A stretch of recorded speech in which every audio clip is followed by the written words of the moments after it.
قوم عاد کو دیکھیں، قوم سمود کو دیکھیں، اللہ رب العزت نے پٹک پٹک کے مارا، رہتی دنیا تک کے لیے ان کو عبرت کا نشان بنا دیا۔ اور انہیں قوموں میں سے ایک قوم جناب حضرت لوط علیہ السلام کی ہے، انہوں نے روئے زمین کے اوپر فساد مچایا، فساد پھیلایا، گناہ پھیلایا، پھر اللہ رب العزت نے ان کو بھی عبرت کا نشان بنایا، عبرت کا نشان بنایا۔ فرمایا کہ وہ بدفعلیاں کرتے تھے، پھر بدفعلی کا انجام اللہ نے کیا دکھایا؟ فَجَعَلْنَا عَالِيَهَا سَافِلَهَا وَأَمْطَرْنَا عَلَيْهَا حِجَارَةً مِّن سِجِّيلٍ۔ فرمایا کہ ہم نے جبرائیل علیہ السلام کو بھیجا اور ان کی 7 بستیاں تھیں، 7 کی 7 بستیوں کو زمین سمیت نیچے سے اکھاڑا گیا، پھر ان بستیوں کو پہلے آسمان تک لے جایا گیا، پھر وہاں لے جا کر آسمان دنیا والے فرشتے کہتے ہیں کہ جب یہ قوم لوط کی بستی جب آسمان دنیا کے قریب آئی، فرمایا کہ ہم نے گدھوں کے چلانے کی آوازیں بھی سنی، مرغوں کے چلانے کی آوازیں بھی سنی، اور انسانوں کے چلانے کی آوازیں بھی سنی۔ آپ خود اندازہ لگائیں کہ جب زمین کو نیچے سے اکھاڑا گیا تو جب آسمان دنیا تک لے جایا گیا تو کتنا قریب لے جایا گیا ہوگا، کتنا قریب، پھر وہاں سے الٹا کر کے بحکم اللہ رب العزت کے فرمایا کہ ان کو زمین کے اوپر گرا دیا گیا۔ اور یہ نہیں، فرمایا کہ پھر ان کے اوپر ہم نے نامزد پتھروں کی بارش برسائی، جس کا پتھر جس کو لگتا تھا اس کا نام اس کے اوپر لکھا ہوا ہوتا تھا کہ فلاں بن فلاں کو جا کر لگنا ہے۔ وَأَمْطَرْنَا عَلَيْهِمْ حِجَارَةً مِّن سِجِّيلٍ، ایک ایک کا نام اس کے اوپر لکھا ہوا تھا، باوجہ نافرمانی کے، زمین کے اوپر فساد پھیلانے کے، باوجہ نافرمانی کے۔ اگر ہم بھی چاہتے ہیں کہ روئے زمین کے اوپر ہر طرف سے امن ہی امن ہو، تو میرے محترم بھائی دوستو بزرگوں، امن کا ایک ہی راستہ ہے، وہ دین ہے اور دین کی محنت ہے۔ ایک ملک کے اندر جماعت جا رہی تھی، ایک ملک کے اندر جماعت جا رہی تھی، ایئرپورٹ کے اوپر انتظامیہ نے روک لیا کہ تم کہاں جا رہے ہو؟ جماعت والوں نے کہا جی ہم اپنے مسلمان بھائیوں سے ملنے کے لیے آئے۔ نے کہا جی ملنا تو ہے، مقصد کیا ہے ملنے کا؟ جماعت والوں نے کہا جی ہم مسلمان بھائیوں سے ملیں گے، ایک دوسرے کے ایمان یقین کی یاد دہانی کریں گے، پھر اس کے بعد واپس چلے جائیں گے۔ جیسے کیسے بھی وہ جماعت والے اس ملک کے اندر چلے گئے۔ تو حضرات فرماتے ہیں ایک وقت وہ بھی تھا کہ جماعت والوں کو آسانی کے ساتھ اس ملک میں جانے کی اجازت نہیں تھی، پھر ایک وقت بھی ایسا بھی آیا کہ جب بھی جماعت والے اس ملک میں جاتے تھے وہاں کی انتظامیہ سے اجازت لیتے تھے کہ ہمیں اجازت دو، ہم یہاں دین کا کام کرنا چاہتے ہیں، تو انتظامیہ کہتی تھی کہ تم اجازت کے بغیر کام کر سکتے ہو۔ تو ساتھیوں نے پوچھا کہ حضرت جی آپ اجازت دے رہے ہیں جبکہ اس سے پہلے اجازت کے بغیر تو کام کرنے کی اجازت نہیں ہوتی تھی، کیا وجہ؟ تو انہوں نے کہا جی جب تک اس ملک کے اندر دین کی محنت کا کام نہیں تھا، نہ ہم دن کو سکون کرتے تھے، نہ ہم رات کو سکون کرتے تھے، نہ ہم دن کو سکون کرتے تھے نہ رات کو سکون کرتے تھے، ہم مجرموں کو پکڑ پکڑ کے تھک چکے تھے۔ فرمایا کہ ہماری جیلوں کے اندر مجرموں کو رکھنے کی جگہ تک نہیں تھی۔ اب ایک وقت ایسا بھی آیا ہے کہ تم جیسے لوگ آتے ہیں دین کی محنت کرتے ہیں، ہماری جیلیں بھی خالی ہیں، ہم رات و رات دن کو بھی سکون کرتے ہیں، رات کو بھی سکون کرتے ہیں۔ تو میرے محترم بھائی دوستو بزرگوں، امن کا، خوشحالی کا، کامیابی کا جو راستہ ہے وہ ایک ہی راستہ ہے، اور وہ دین ہے، اور وہ دین اسلام ہے، اور دین اسلام کی محنت ہے۔ ہاں دین اسلام کی محنت نہیں ہوگی تو میرے محترم بھائی دوستو بزرگوں ہر طرف سے بے حیائی ہی بے حیائی ہوگی، فحاشی ہی فحاشی ہوگی، نافرمانی ہی نافرمانی ہوگی۔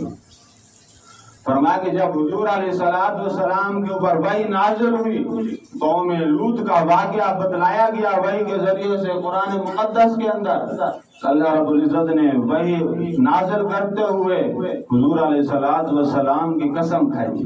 کس کی قسم کھائی؟ حضور علیہ السلام، کہ میرے محبوب کو جب یہ پتہ چلے گا کہ قوم لوط کے ساتھ یہ معاملہ ہوا ہے، عذاب والا اور سخت ترین عذاب نازل کیا گیا، اس جیسا عذاب کسی قوم کے اوپر بھی نہیں آیا، ہو سکتا ہے میرے محبوب کا دل رنجیدہ ہو جائے، پریشان ہو جائے۔ تو اللہ رب العزت نے اس سے پہلے ہی اپنے محبوب کی عمر کی قسم کی، لعمرک، اے محبوب مجھے آپ کی عمر کی قسم، مجھے آپ کی عمر کی قسم۔ اللہ نے حضور علیہ السلام کی زلفوں کی بھی قسم کھائی، چہرے کی بھی قسم کھائی، شہر کی بھی قسم کھائی، مختلف اعضاء جسمانی کی قسمیں اٹھائیں، لیکن پورے جسم کی، پوری عمر کی قسم اللہ رب العزت نے صرف اس وقت کھائی ہے جب قوم لوط کے عذاب کا واقعہ بیان کیا گیا۔ اے محبوب، آپ کے اوپر اس بات کو واضح تو کیا جا رہا ہے کہ قوم لوط کے ساتھ اس طرح کا عذاب آیا، ہو سکتا ہے آپ کا دل رنجیدہ ہو جائے۔ محبوب، آپ تو جانتے ہیں کہ میں جان بوجھ کر ان لوگوں کے اوپر عذاب نازل نہیں کرتا۔ لعمرک، اے محبوب آپ کی عمر کی قسم، یہ مستحق ہی ایسے تھے، ان کا گناہ ہی ایسا تھا، ان کی گناہ کی نحوست ہی ایسی تھی کہ ان کے اوپر اس طرح کا عذاب دینا ضروری ہو گیا تھا، اور رہتی تک کہ دنیا کے انسانوں کے لیے عبرت کا نشان بنانا تھا میں نے۔ علماء مفسرین فرماتے ہیں 7 بستیاں تھیں، 7 بستیوں کی آبادی کتنی وسیع تھی؟ فرمایا کہ 15 میل چوڑی، 15 میل چوڑی اور 50 میل لمبی۔ کتنی لمبائی چوڑائی اس بستی کی ہوگی؟ پھر فرمایا کہ جب ان کے اوپر عذاب آیا، جبرائیل علیہ السلام بھی آئے، اسرافیل علیہ السلام بھی آئے، میکائیل علیہ السلام بھی آئے عذاب دینے کے لیے، سوائے اسرائیل علیہ السلام کے، سوائے اسرائیل علیہ السلام کے۔ کیوں؟ کہ ان کو عذاب دینا مقصود تھا، موت دینا مقصود نہیں تھا۔ اللہ اکبر، ان کو رگڑا دینا مقصود تھا، عذاب دینا مقصود نہیں تھا۔ اور خدا بہتر جانتا ہے کتنا سال تک ان کو رگڑا ملتا رہا۔ فرمایا کہ زمین اوپر، بستی نیچے، انسان نیچے، وہ چیخو پکار کرتے رہے ہوں گے، اللہ سے رو رو کے گڑ گڑا کے معافی مانگتے رہے ہوں گے، لیکن اللہ رب العزت نے ان کو رگڑا دیا۔ کیوں؟ لعمرک، اے محبوب آپ کی عمر کی قسم، انہم لفی سکرتہم یعمہون، فرمایا کہ وہ جس گناہ کی نحوست میں مبتلا تھے ان کو اس طرح کا عذاب دینا ضروری تھا۔ جس نشے میں وہ مبتلا تھے، جس نافرمانی میں وہ مبتلا تھے، ان کو عذاب دینا ضروری تھا۔ فرمایا کہ اب جس جگہ ان کی بستیوں کے اوپر عذاب آیا، ان کی بستیوں کو الٹ دیا گیا، فرمایا کہ اس جگہ کے اوپر اب سمندر ہے۔ کیا ہے؟ سمندر، مول کے اردن کے اندر، اور اس سمندر کے ٹکڑے کو بحر مردار کہا جاتا ہے۔ کیا کہا جاتا ہے؟ بحر مردار۔ اب حضرات نے سنا ہوگا۔ فرمایا کہ اس وقت کوئی کیڑا جاندار ذی روح چیز کو اٹھا کر اس پانی کے اندر ڈال دیا جائے، فرمایا کہ وہ اسی وقت فوراً مر جاتی ہے۔ اب بھی ان کو عذاب دیا جا رہا ہے، اب بھی ان کو عذاب دیا جا رہا ہے، اب بھی ان کو عذاب دیا جا رہا ہے۔ لعمرک، اے محبوب ان کا گناہ ہی ایسا تھا، آپ کی عمر کی قسم، فرمایا کہ ان کو اس طرح کا عذاب دینا ضروری تھا۔ تو میرے محترم بھائی دوستو بزرگو، اللہ رب العزت کی ذات بڑی ذات ہے، غیور ذات ہے۔ اللہ نہیں چاہتا کہ میں اپنے بندوں کا عذاب دوں۔ ما یفعل اللہ بعذابکم، فرماتے ہیں کہ میں تمہیں عذاب دے کر کیا کروں گا؟ ان شکرتم، تم فرما برداری والی زندگی گزارو، وآمنتم، ایمان والی زندگی گزارو، وکان اللہ شاکرا علیما، فرمایا کہ اللہ جانتا ہے کون فرما بردار ہے کون نافرمان ہے۔ اللہ رب العزت انسانوں کو جو ڈھیل عطا فرماتے ہیں، اب اس ڈھیل کا مطلب یہ نہیں ہے کہ اللہ رحیم ہے، کریم ہے، معاف کر دے گا۔ نہیں میرے محترم دوستو بزرگوں، ایک نہ ایک دن اللہ رب العزت انسان کو ضرور پکڑتا ہے، چاہے وہ دنیا میں پکڑے چاہے وہ آخرت میں پکڑے. ہاں روئے زمین کے اوپر جب سے ہم نے ہوش سنبھالا ہے یہی کہا جا رہا تھا، ہر ایک بندے کے منہ سے یہ سنتے تھے کہ امریکہ سپر طاقت، لیکن اللہ نے اس کو بھی ناک کے چنے چبوا دیا. ایک سے ایک بڑھ کر اس کے پاس آدمی طاقت، ایک سے ایک بڑھ کر اس کے پاس سہولیات. فرمایا کہ جب اللہ کا عذاب آیا اس کو سنبھلنے کی فرمایا کہ موقع ہی نہیں ملا. اور یہ بھی اللہ رب العزت نے اس کو مہلت دی ہے تھوڑا سا عذاب بھیج کر کہ اگر سنبھلنا چاہتے ہو تو دنیا کے اندر سنبھل جاؤ. وَلَنُذِيقَنَّهُم مِّنَ الْعَذَابِ الْأَدْنَىٰ دُونَ الْعَذَابِ الْأَكْبَرِ لَعَلَّهُمْ يَرْجِعُونَ. فرمایا کہ دنیا کے اندر اللہ پاک چھوٹے چھوٹے عذاب بھیجتے ہیں، چھوٹی چھوٹی مصیبتیں بھیجتے ہیں، چھوٹے چھوٹے آزمائشیں بھیجتے ہیں، تکلیفیں بھیجتے ہیں کہ ہو سکتا ہے میرا بندہ میری طرف لوٹ ہے، ہو سکتا ہے میرا بندہ اس گناہ سے رجوع کر لے. آپ نے دیکھا ہوگا سوشل میڈیا کے اوپر یہی امریکہ تھا، اسی امریکہ کی سرزمین پر رہنے والے مرد اور عورتیں تھیں جنہوں نے اللہ کی نافرمانی کی، اللہ کے رسول پاک صلی اللہ علیہ وسلم کی نافرمانی کی، قرآن مقدس کی نافرمانی کی. اور اتنا تک بھی سوشل میڈیا کے اوپر یہ ویڈیو وائرل ہوئی ہیں کہ عذاب آنے سے ایک دن پہلے ایک بے حیا ننگی عورت ایک مجمع میں کھڑی ہو کر کہہ رہی ہے کہ ہمارے پاس اتنی سہولیات ہیں، اتنی اسباب ہیں، اتنی طاقت ہے کہ ہمیں خدا کی خدائی کی ضرورت ہی نہیں ہے. خدا کی خدائی کی ضرورت ہی نہیں. وَلَنُذِيقَنَّهُم مِّنَ الْعَذَابِ الْأَدْنَىٰ دُونَ الْعَذَابِ الْأَكْبَرِ لَعَلَّهُمْ يَرْجِعُونَ. تو امریکہ والوں کو یہ پیغام، اس پیغام کے اوپر فرمایا کہ غور و فکر کرنی چاہیے کہ اللہ رب العزت نے ابھی چھوٹی پکڑ کی ہے. اس سے بڑی بھی پکڑ ان کے اوپر آ سکتی ہے. اس سے پہلے کہ وہ توبہ کر لیں. کیا کر لیں؟ توبہ کر لیں، رجوع کر لیں، اللہ سے معافی مانگ لیں. وہ گستاخیوں سے باز آ جائیں. ایک ویڈیو کے اندر دیکھا گیا معاذ اللہ کہ قرآن پاک کے پیج پھاڑ کر اس کو ٹیشو پیپر کی طرح استعمال کیا جا رہا ہے. ایک ویڈیو کے اندر دیکھا گیا معاذ اللہ کہ عورتیں برہنہ ہو کر فرمایا کہ قرآن مقدس کو زمین کے اوپر ڈال کر اس کے اوپر جو ہے نا گھسیٹتی جا رہی ہیں. قرآن مقدس کی انہوں نے نافرمانی کی، بے حرمتی کی، گستاخی کی. پھر اس کا اللہ رب العزت نے کیا نظارہ دکھایا؟ وَلَنُذِيقَنَّهُم مِّنَ الْعَذَابِ الْأَدْنَىٰ دُونَ الْعَذَابِ الْأَكْبَرِ لَعَلَّهُمْ يَرْجِعُونَ. تو اللہ کی ذات بڑی ذات ہے میرے محترم بھائی دوستو بزرگوں.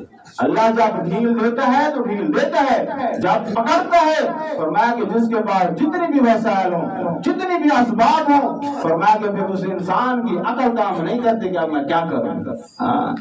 اللہ نے ایسے چنے چبوائے. فرمایا کہ وہی امریکہ جو یہ کہہ رہا تھا کہ 6 مہینے کے اندر میں غزہ کو، فلسطین کو صفحہ ہستی سے مٹا دوں گا، پھر اللہ نے ایسا نظام چلایا کہ خود اس کا صفحہ ہستی سے نہ مٹا دیا. ایسی اللہ کی ذات ہے میرے محترم دوستوں بزرگوں. اللہ کے سامنے فرعون جیسے لوگ گئے وہ بھی ناکام ہو گئے، نمرود جیسے لوگ گئے وہ بھی ناکام ہو گئے. اللہ نے فرعون کو اور اس کے آل کو ایسا غرق کر کے دکھایا.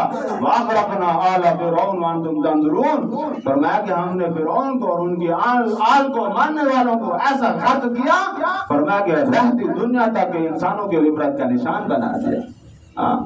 اب بھی اس کی نافرمانیاں اتنی تھی فرعون کی، فرمایا کہ صبح و شام ان کی اس کے اوپر عذاب پیش کیا جاتا ہے. النار یعرضون علیہا غدوا وعشیا ویوم تقوم الساعة ادخلوا آل فرعون اشد العذاب. فرمایا کہ صبح کو بھی عذاب پیش کیا جاتا ہے، شام کو بھی عذاب پیش کیا جاتا ہے، اور یہ منظر قیامت تک رہے گا. اور فرمایا کہ اس کے ماننے والوں کو پر بھی یہ حشر کیا جائے گا، اس کے ماننے والوں کے اوپر بھی یہ حشر کیا جائے گا. تو اللہ رب العزت ہمیں جو ہے نا نافرمانیوں سے محفوظ فرمائے، بے ادبیوں سے محفوظ فرمائے، گستاخیوں سے محفوظ فرمائے. بے ادبی، گستاخی، نافرمانی، گناہگاروں والی زندگی یہ اللہ کو بہت ناپسند ہے میرے محترم دوستوں۔ اگر ہم چاہتے ہیں کہ یہ نافرمانی روح زمین کے اوپر ختم ہو جائیں تو اس کے لیے ایک ہی راستہ ہے اور وہ دین کا راستہ ہے، وہ حضور علیہ الصلوۃ والسلام والا مبارک راستہ ہے۔ روح زمین کے اوپر فرمایا کہ مکہ جیسے لوگ فرمایا کہ وہ بے حیائی کے اندر مبتلا تھے، جہالت کے اندر مبتلا تھے، اگر وہ بھی راہ راست پر آئے تو وہ حضور علیہ الصلوۃ والسلام والی مبارک محنت سے راہ راست پر آئے۔ اب بھی اگر کوئی انسان راہ راست پر آئے گا تو وہ صرف اور صرف ایک ہی راستے سے آئے گا، اور وہ راستہ اور وہ محنت حضور علیہ السلام والی محنت ہے۔ اس کے علاوہ ہم جتنے امن و امان کے محکمے بنا لیں، میرے محترم دوستوں بزرگوں، ان محکموں سے امن و امان نہیں آئے گا جب تک ہم حضور والی محنت نہیں کریں گے۔ اس سے بڑھ کر اگر کوئی اور امن و امان والی محنت ہوتی تو اللہ رب العزت وہی محنت حضور علیہ الصلوۃ والسلام کے سپرد کرتے تھے۔ کیونکہ اللہ رب العزت کی ذات حکیم ذات ہے، علیم ذات ہے، وہ بہتر جانتی ہے کہ امن و امان کس طرح آئے گا۔ تو اللہ رب العزت نے جو امن و امان کے لیے جو راستہ دیا ہے وہ دین والا راستہ، وہ حضور علیہ الصلوۃ والسلام والی محنت والا راستہ ہے۔